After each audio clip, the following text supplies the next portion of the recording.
আজ থেকে মাধ্যমিক পরীক্ষা শুরু রাজ্যে। সকাল 10টা থেকে পরীক্ষার্থীদের সেন্টারে প্রবেশ করানো হয়। সেই সময় পড়ুয়াদের শুভেচ্ছা জানাতে উপস্থিত হন পশ্চিম মেদিনীপুর জেলা পরিষদের কর্মাধ্যক্ষ শান্তি টুডু ও দেবরা পঞ্চায়েত সমিতির পূর্ত কর্মাধ্যক্ষ শীতেশ ধারা। এদিন 300 জনের বেশি পরীক্ষার্থীদের হাতে গোলাপ ফুল, পেইন্ট ও জলের বোতল তুলে দেওয়া হয়। পশ্চিম মেদিনীপুর জেলার ধামতোর হাই স্কুলে গিয়ে এই কর্মসূচি গ্রহণ করা হয়। দেবরা ব্লকের সমস্ত স্কুলেই আমাদের চলছে। আমাদের দলের তরফ থেকে বলুন, আমাদের দিদির যে আমাদের যে সেন্টার আছে ব্লকে, সবাই বিভিন্ন জায়গায় আমরা ছড়িয়ে ছিটিয়ে করছি। এখানে আমাদের জেলা পরিষদের আমাদের কর্মাধ্যক্ষ শান্তি আছে, আমি আছি, এবং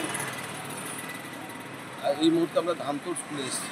ধামতোর স্কুলের ছাত্রছাত্রীদের সঙ্গে জাস্ট তাদেরকে একটু সাহস দেওয়া এবং তাদের সঙ্গে থেকে তাদেরকে তাদেরকে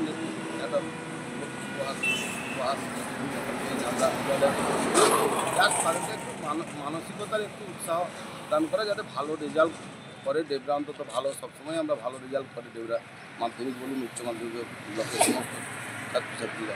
সেক্ষেত্রে আমরা জাস্ট এসেছিলাম ওদের সঙ্গে আমাদের এখানে ধামতোর স্কুলে সেন্টার হয়েছে মাধ্যমিক পরীক্ষার।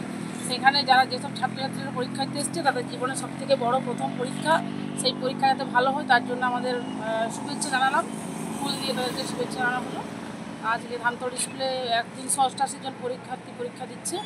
তাদের ভালো তারা পরীক্ষা দিক, তারা জীবনে অনেক ভালো জায়গায় যাক, এই জন্য আমাদের শুভেচ্ছা জানাতে আমরা এসেছি। Bureau report, ANM news. আরও খবরের আপডেট পেতে সাবস্ক্রাইব করুন আমাদের ইউটিউব চ্যানেলটি আর বেল আইকনে ক্লিক করুন নোটিফিকেশনস পেতে।